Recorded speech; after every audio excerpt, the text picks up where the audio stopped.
여러분 행복하세요? 예, 우리 옆에 분들 한번 인사하도록 하겠습니다. 주님의 이름으로 축복합니다. 옆에 분들 인사하도록 하겠습니다. 감사합니다. 하나님의 샬롬이 함께하기를 소망합니다. 사람들이 중요한 일을 결정할 때 어떤 모습을 보일까요? 대담하게 빠르게 결정한 사람들이 있어요. 적극적으로 보이는 어떤 그런 도전적인 유형들이죠. 그들은 매사 확신을 가지고 자신 있게 결정합니다. 때로는 미래를 생각하지 않고 무턱대고 시작한 덕분에 조금 문제를 일으키기도 해요. 그렇지만 아주 단호한 성격입니다. 섣부른 시작으로 문제를 일으키고 때로는 우연찮게 성공이라는 선물도 받기도 해요. 반대로 다른 부류는 돌다리도 두드려며 걷는 스타일이죠. 아는 길도 물어서 가는 유형입니다. 전자는 아주 적극적인 성향을 가지고 있어서 뭔가 조금 아주 파지티브하고 아주 액티브하게 보입니다. 그런데 후자는 아주 너무 신중한 사람처럼 보여요. 아주 심지가 걷고 뭔가 신중해서 돌다리도 두려보는 그런 성격이죠.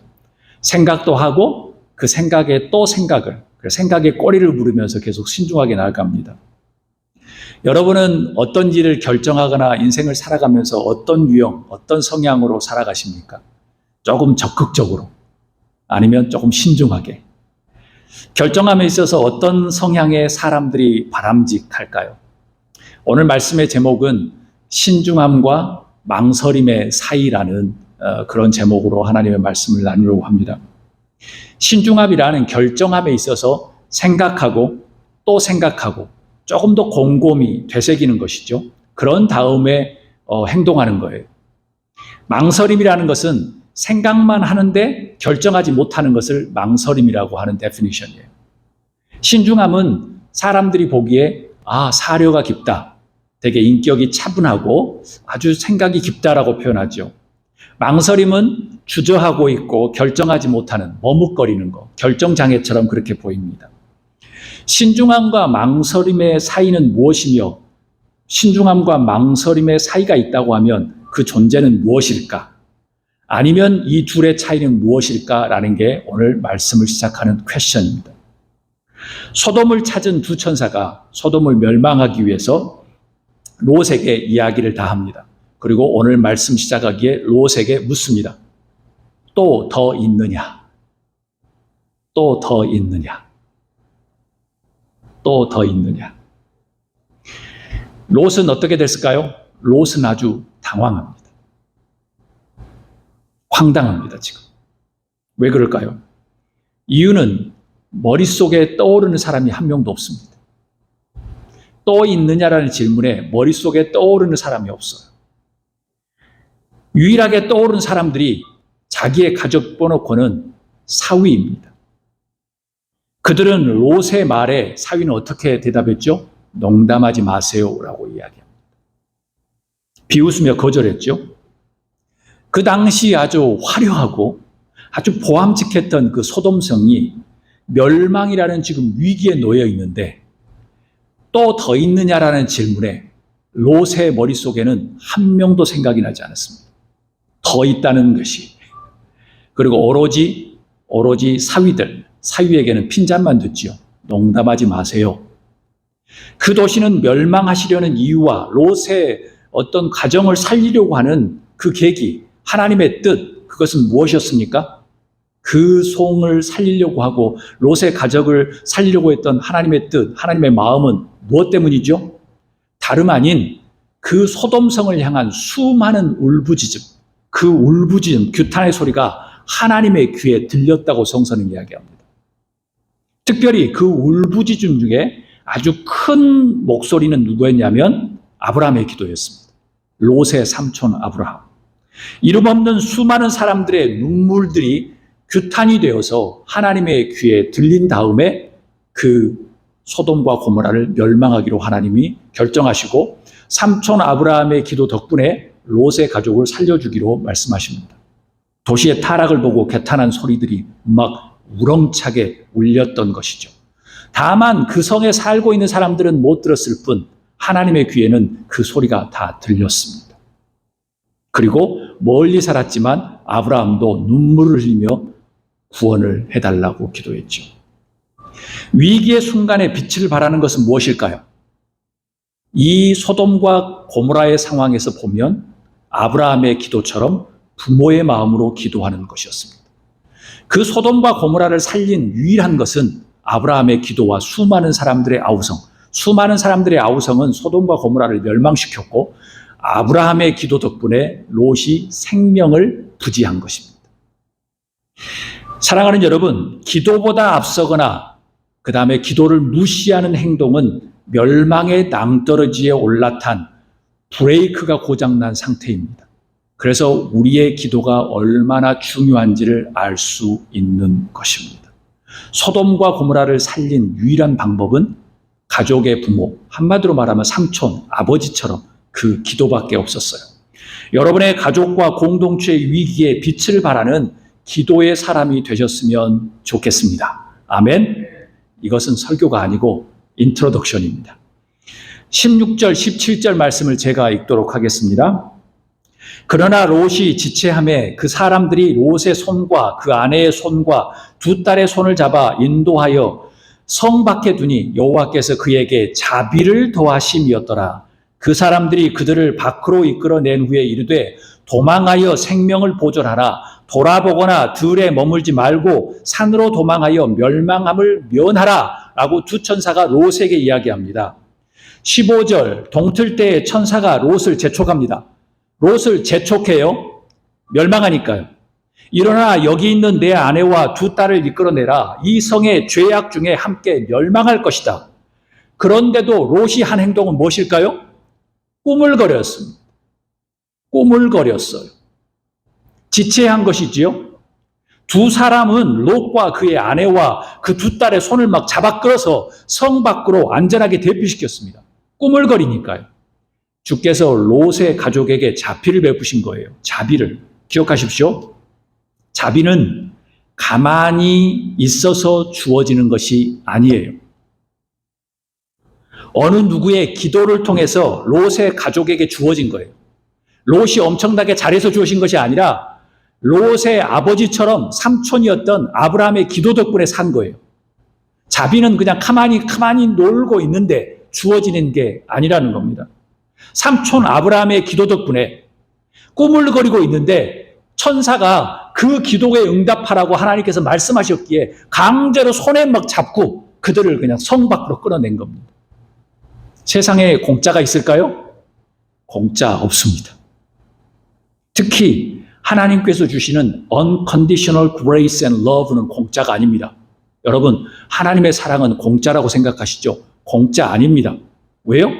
자신의 독생자, 자신과 함께 본체가 되었던 그 예수님이 십자가에 돌아가심으로써 부활하심으로써 우리에게 공짜처럼 느껴지는 것이 공짜가 아닙니다.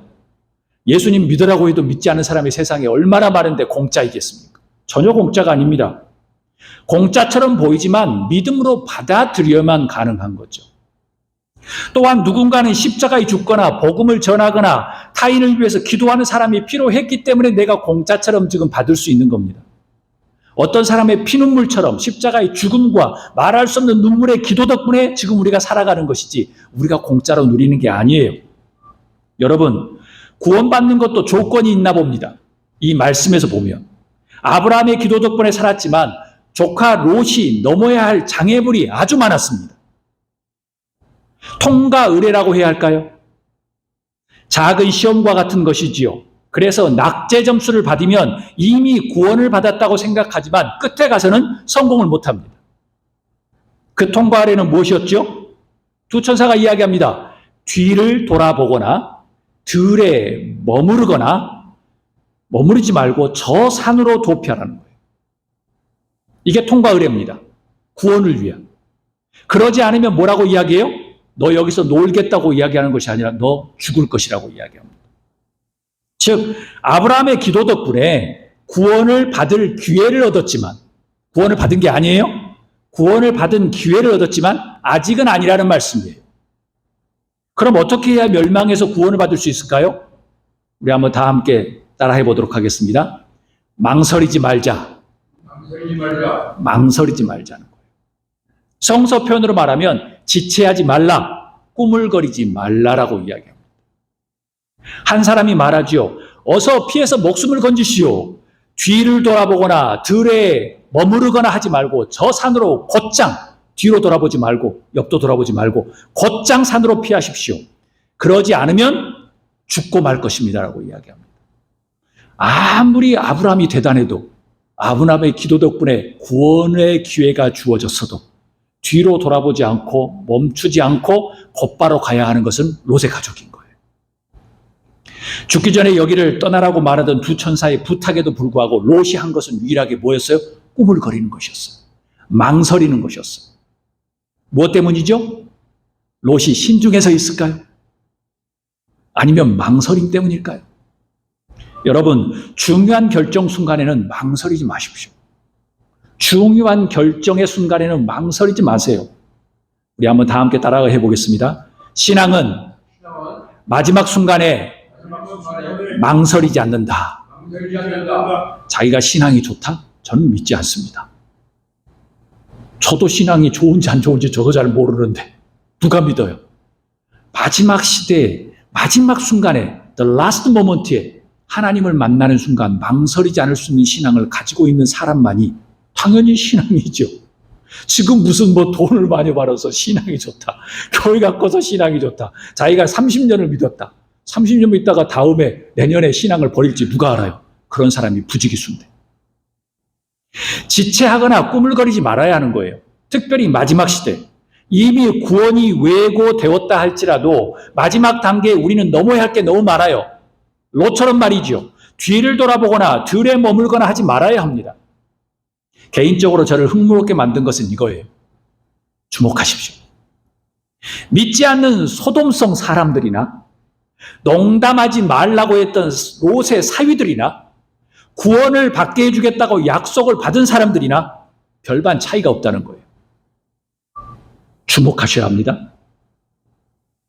무엇 때문이죠? 두 천사가 말한 조건을 넘지 못하면 똑같다는 거예요. 구원을 위한 길 위에서 망설이거나 꾸물거리면 그 구원은 무효가 되기 때문에. 소돔성에서 불구덩이에서 죽나 거기서 말을 듣고 롯의 말을 듣고 비웃었던 사람이나 성 밖으로 나와서 중간에 뒤돌아보다가 죽은 사람이나 똑같이 다 죽었다는 거예요.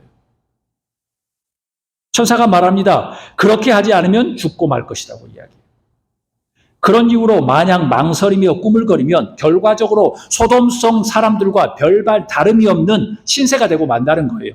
그래서 신앙생활을 오래 해도 마지막에 신앙을 버린 사람들은 신앙을 오래 하나 뭐해나 똑같다는 겁니다. 믿지 않아 멸망으로 가는 사람이나 조금 믿었다고 하는 사람이나 백지 한 장 차이가 없는 신세가 된다는 겁니다.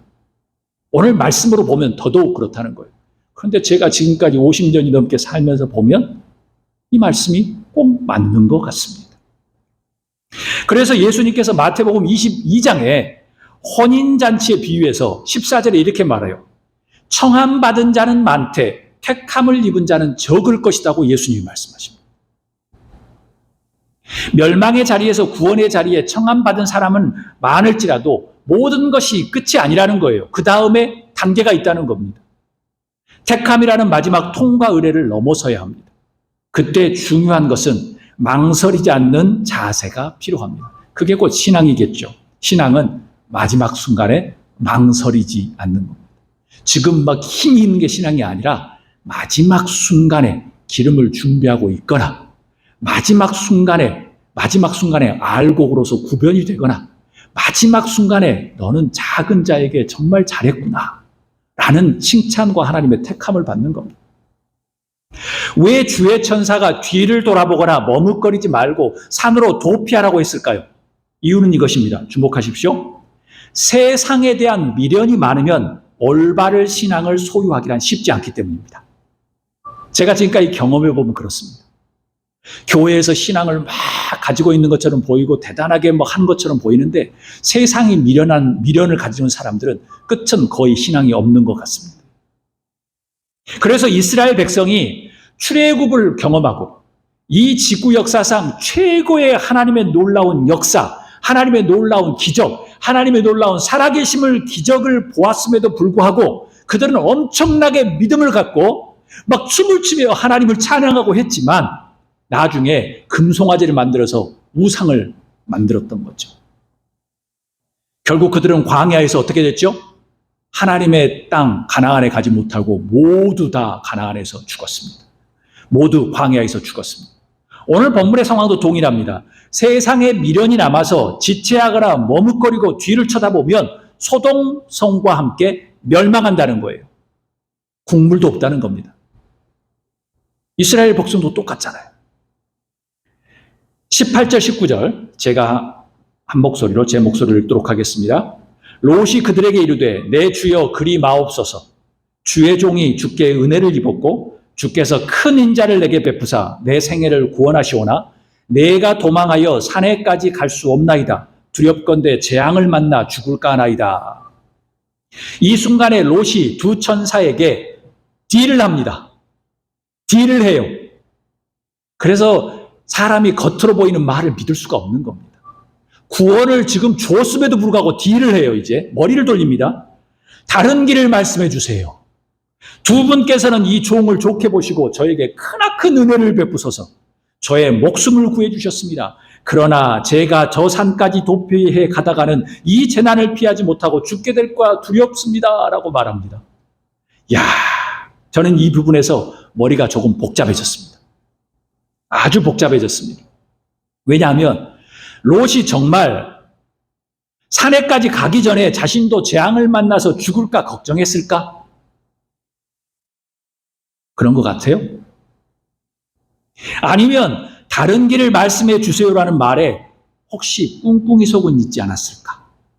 왜냐하면 롯은 머리를 잘 돌리는 사람이었거든. 혹시 산보다는 다른 길이 더 좋아 보여서 그런 것은 아니었을까?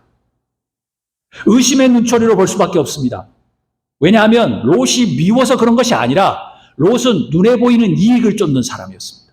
그래서 계속 도시가 멸망하니까 제발 빨리 피하라고 이야기하는데 계속 머뭇머뭇거리는 겁니다. 자기가 쌓아온 재산과 자기가 쌓아온 모든 것을 생각하면서 미련을 가지고 있었던 것이죠. 그래서 저 산은 너무 멀고 옆에 있는 것이 좋아 보이기 시작해서 두 천사에게 딜을 합니다. 20절, 22절 제가 읽습니다. 롯이 천사에게 말합니다. 보십시오. 저기 작은 성이 하나 있습니다. 저 성이면 가까워서 피할 만합니다. 그러니 그리로 피하게 하여 주십시오. 아주 작은 성이 아닙니까? 거기로 가면 제 목숨이 안전할 것입니다. 그 사람이 롯에게 말하였다. 좋소. 내가 그 청을 들어주겠소. 저 성은 멸하지 않겠소. 당신 내가 거기까지 이르기까지는 내가 아무 일도 하지 않을 터이니 빨리 그리로 가시오. 롯이 그 성을 작다 하였으므로 그 사람들은 그 성의 이름을 소알이라고 하였다. 여러분은 어떻게 생각하십니까? 진정 무서워서 작은 성으로 보내달라고 한 것일까요?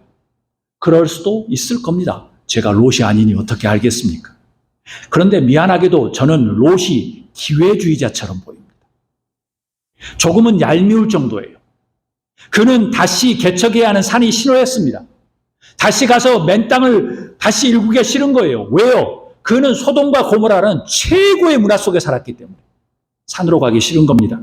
대신에 그것보다는 작은 변두리지만 적은 다운타운에 있었던 소알성으로 도망하게 달라고 머리를 쓰기 시작합니다.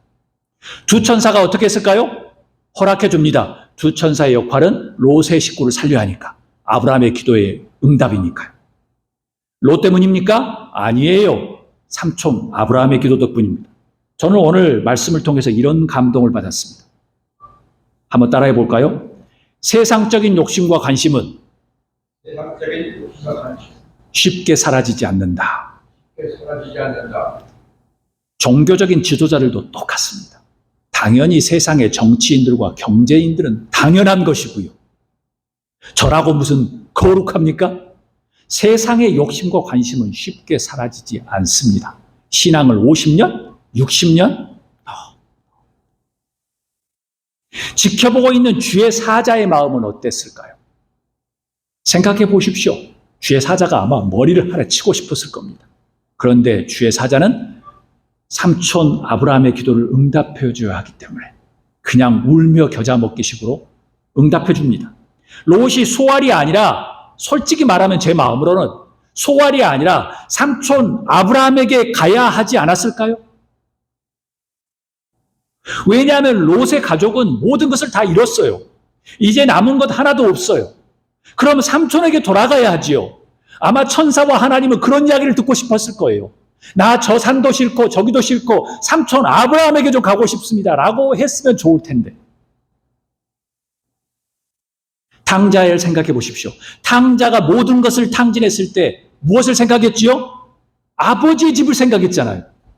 아버지의 집은 품꾼들도 먹을 것이 많고 품꾼이라도 되고 싶다. 반면에 롯은 전혀 그런 생각을 하지 않았어요. 삼촌이 롯에게는 아버지인데 왜 아버지인데 생각하지 않았을까요? 이유는 간단합니다.